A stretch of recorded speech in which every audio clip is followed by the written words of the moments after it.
हरिद्वार में चल रहे कुंभ मेले में शामिल होने वालों के लिए कोरोना नेगेटिव रिपोर्ट लेकर आना अनिवार्य कर दिया गया है। इसको लेकर नैनीताल हाईकोर्ट ने भी प्रदेश सरकार को दिशा निर्देश जारी कर दिए हैं।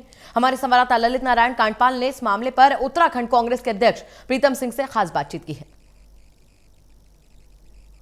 उत्तराखंड के नवनियुक्त मुख्यमंत्री तीरथ सिंह रावत ने कुंभ क्षेत्र में कोरोना की नेगेटिव रिपोर्ट लाने की बाध्यता को खत्म कर दिया था, लेकिन उसके बाद कल हाईकोर्ट का फैसला आया और हाईकोर्ट ने एक बार फिर कोरोना की नेगेटिव रिपोर्ट लाने के निर्देश दे दिए हैं। और अब जो भी कुंभ क्षेत्र में जाएगा उसके पास कोरोना की नेगेटिव रिपोर्ट होनी जरूरी है। इस फैसले को कांग्रेस कैसे देख रही है, इस पर बात करने के लिए मेरे साथ मौजूद हैं प्रदेश कांग्रेस के अध्यक्ष प्रीतम सिंह जी। प्रीतम सिंह जी, आप कैसे देख रहे हैं हाईकोर्ट के इस फैसले को, जिसमें वो ये कह रहे हैं कि आपको नेगेटिव रिपोर्ट लानी जरूरी है? देखिए, न्यायालय का जो निर्णय है वो सर्वोपरि है, लेकिन जिस तरीके से कुंभ की जो अवधि है उसको 1 महीने करने का काम जो है सत्ता में बैठे हुए लोगों ने किया है।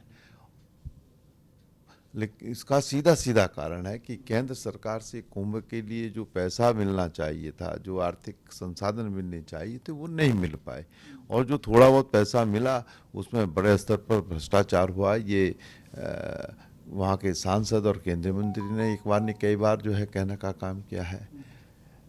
अब जो है कोविड-19 की गाइडलाइन का हवाला देकर के केंद्र सरकार ने एक SOP जारी की।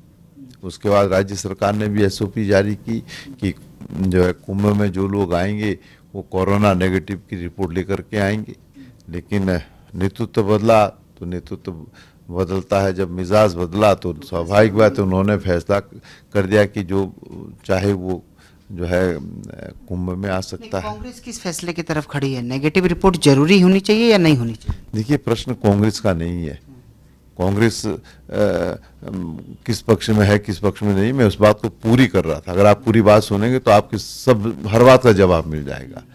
हमने कहा कि भाई उसके बाद जब निज़ाम बदला तो उन्होंने कहा कि कोरोना में हर व्यक्ति हिस्सा ले सकता है। हाईकोर्ट ने उसके एडवर्स निर्णय दे दिया कि नहीं, जरूरी है। हम हाईकोर्ट का जो फैसला है वो सबको सर्वमान्य, लेकिन हम जरूर व्यवस्था पर प्रश्न जो है आज खड़ा उठता है। आज 5 राज्यों में विधानसभा के चुनाव हो रहे हैं, वहाँ कोविड-19 की जो गाइडलाइन है उसका कोई पालन नहीं हो रहा है। कुंभ पे जो है न्यायालय भी कह रहा है, सरकार भी कह रही है, तो भाई सरकार का तो एक निर्णय होना चाहिए। जो निर्णय सरकार का कुंभ के परिप्रेक्ष्य में है, जो SOP सरकार ने कुंभ के परिप्रेक्ष्य में जारी की, तो 5 राज्यों के चुनाव में क्यों उस SOP को जारी नहीं किया जा रहा?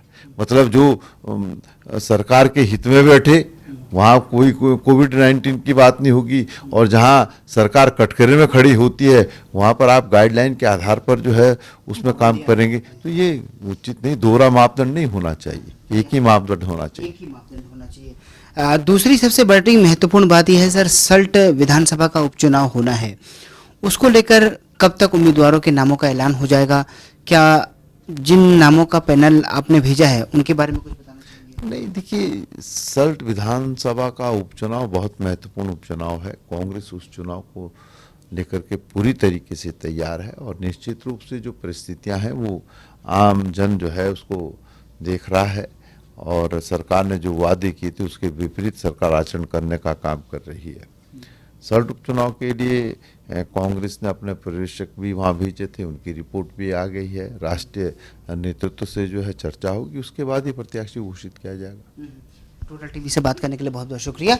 तो प्रीतम सिंह साफ तौर पर बता रहे हैं कि सल्ट विधानसभा का जो उपचुनाव होना है उसके लिए उम्मीदवार के नाम का भी ऐलान हो जाएगा। साथ ही जो कुंभ को लेकर उनकी बात है कि साफ तौर पर कह रहे हैं कि दोहरे मापदंड नहीं होने चाहिए, चुनावों के लिए एक मापदंड और कुंभ क्षेत्र के लिए दूसरा मापदंड। कैमरा पर्सन मनोज कोहली के साथ ललित नारायण कांडपाल, टोटल न्यूज़, दिल्ली।